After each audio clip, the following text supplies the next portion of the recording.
Today we're looking at a new loudspeaker from KEF. It's a passive loudspeaker. It's called the Q Concerto Meta, and I think it's the only three-way stand mount in KEF's recently revamped Q series. But answer me this, right? What other KEF speaker does the Concerto look like? So yeah, we'll get to that side-by-side comparison later in the video, plus a few more. And we will do so using music that you read about in the NME, over at Mojo and on Stereo Gum. This episode is brought to you by AudioQuest. With products to fill every need and prices to suit every budget, AudioQuest is made for you. Visit audioquest.com for more information. But before we start, how about a stone cold ambient classic from 1994? This is Aphex Twin's Selected Ambient Works Volume 2. It isn't as arresting, I don't think, as Volume 1 or as sort of techno-y or as danceable, but it's far more haunting.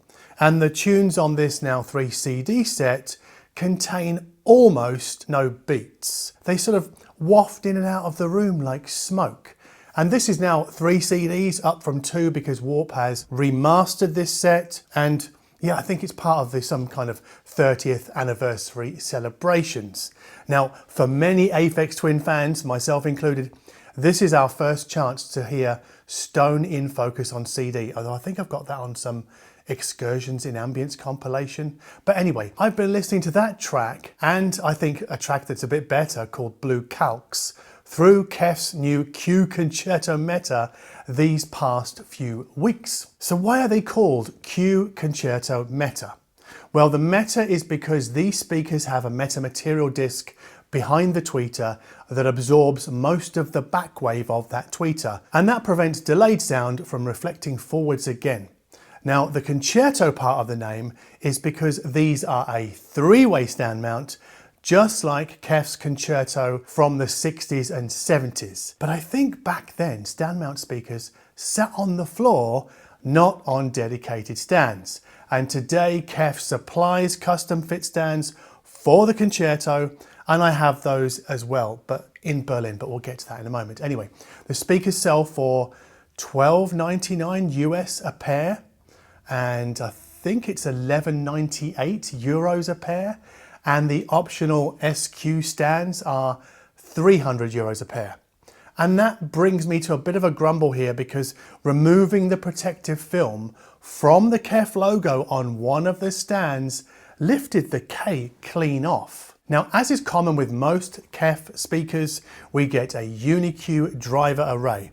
And that means here a 0.75 inch aluminium tweeter, aluminum in the USA and Canada, and that tweeter is concentrically and coincidentally aligned with a 4-inch aluminium mid-range driver.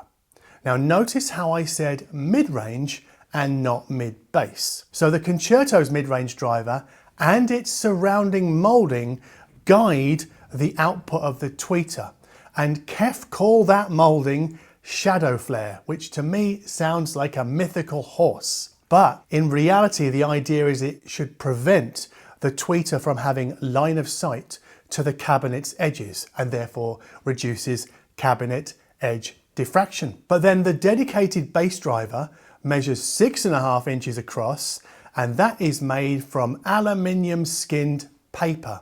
And according to my contact at KEF, the crossover network here has been given, special attention, and apparently netting an off-axis response that more closely matches the on-axis response. And that, I think, according to my KEF contact, is largely due to a new measurement facility recently built at the company's headquarters in Kent.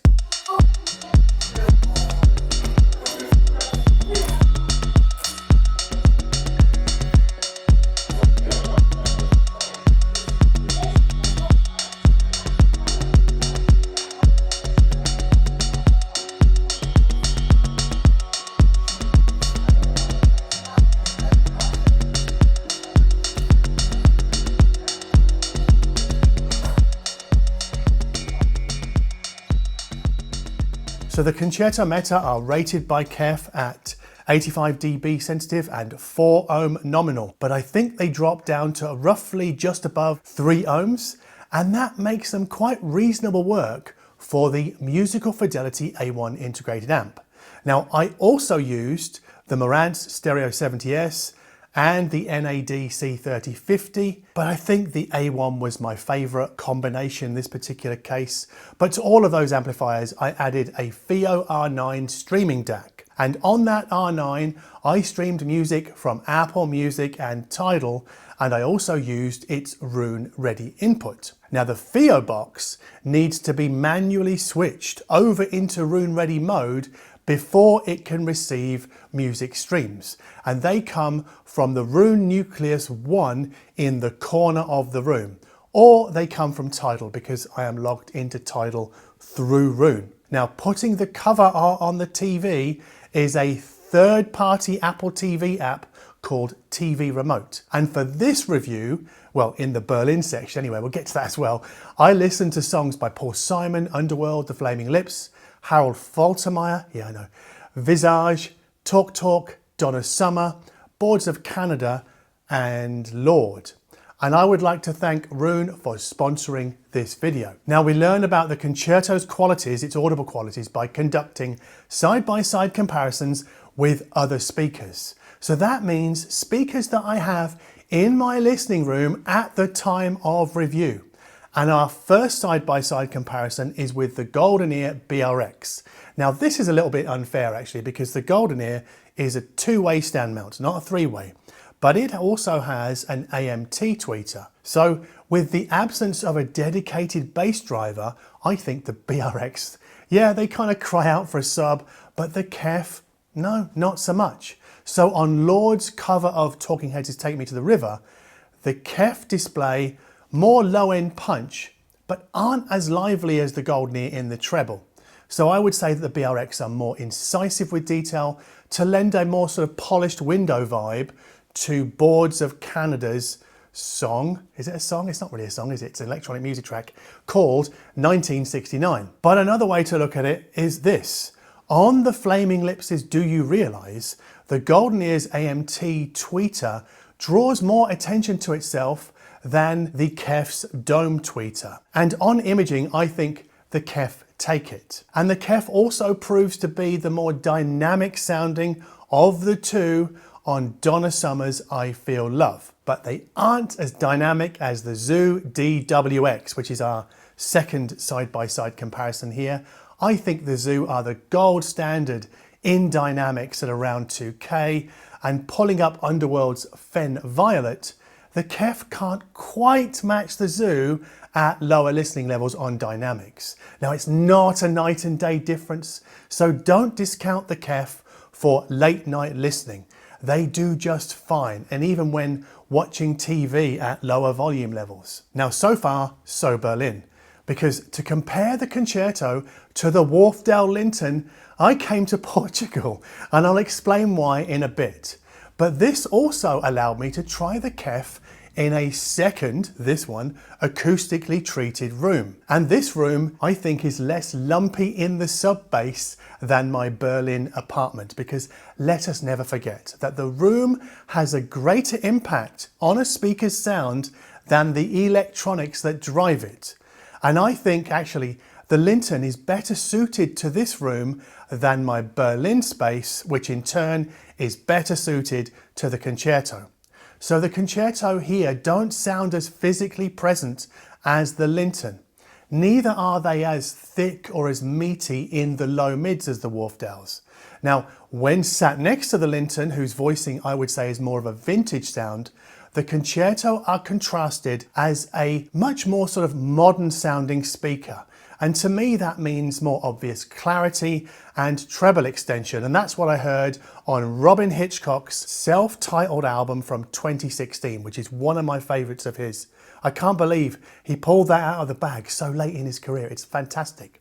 Now that better treble extension then lends greater definition to the sort of squelchy bass notes heard on Jerry Harrison's Let It Come Down. And Rev It Up from the same Casual Gods album tells us that the KEF are more dynamic sounding than the Wharfedale. And the KEF separates instrumental layers more cleanly to deliver more soundstage depth on New Order's True Faith, the remix 12-inch.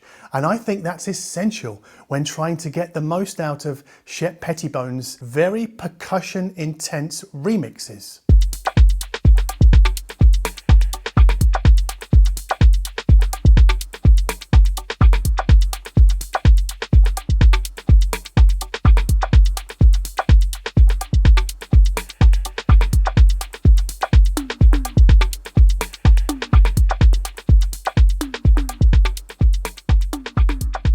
So which one do I prefer, the Wharfedale Linton or KEF's Q Concerto Meta? Well, that's a bit like asking a Radiohead fan to pick a favourite between Kid A and OK Computer.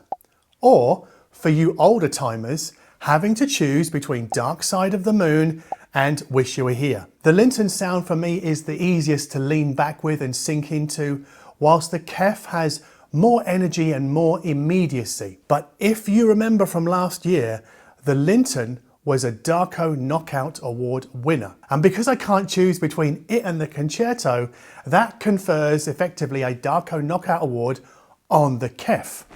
But we're not done quite yet, because the main reason I came to Portugal for the second half of this review was because this is where my R3 Meta now live. Now the cabinet dimensions are sorta similar to the Q Concerto Meta, and I don't think the drivers are the same size. I think the Concerto's drivers are slightly smaller than on the R3, and the Concerto's finish is a vinyl wrap, not the R3's gloss, and there's no by-wire ability on the Concerto either.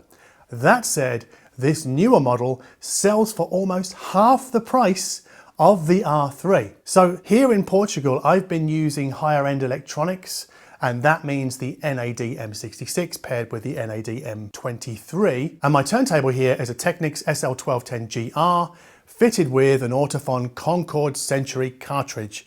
That was, I think, one of the first banana nose cartridges to be made by Autophon for audiophiles. And the CD transport that I've been using here comes from Project, and that obviously, being a transport, feeds the M66's internal DAC. But back with the vinyl, listening to Orbital's debut album, the reissue, the remaster from last year, we hear how the Concerto offers similar levels of transparency to the R3. And the two KEFs also lend similar levels of separation, layer separation, to Okie Dokie, It's the Orb on Compact, that's on CD, and also similar degrees of poise to the acoustic guitar work heard on Neil Young's Crime in the City, and I think that song is Freedom's sort of keystone track. So yeah, I've said similar a lot, haven't I? Because it's really hard to separate these two speakers on audible performance.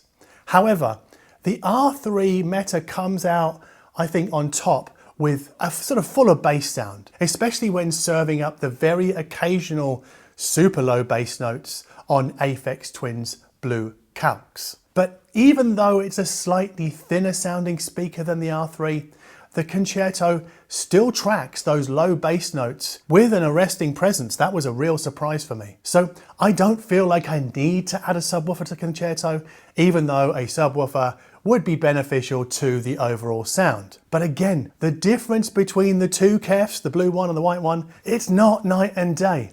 And it's only when pushing the volume we note how the R3 more effectively ties composure to scale. But here's the super interesting thing. I don't miss the R3 all that much after returning to the Concerto, not after a good day's listening or so. So yes, the R3 Meta is the better speaker. But here's a spicy thought, right?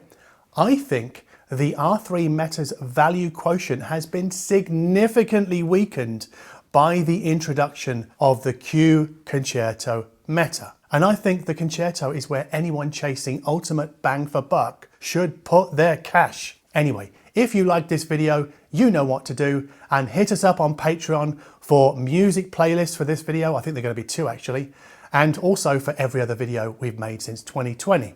And remember, you only have to join for a month if you don't want to join for longer, because a month's membership buys me or Olaf a cup of coffee, so thank you for that. And as always, thank you ever so much for watching.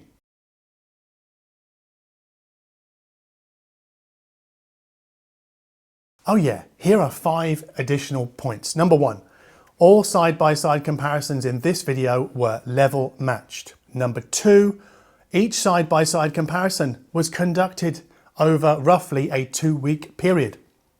Number 3, in Portugal, for some reason, I listened to only CDs in vinyl and no streaming when doing the sort of comparisons. Number 4, this is important.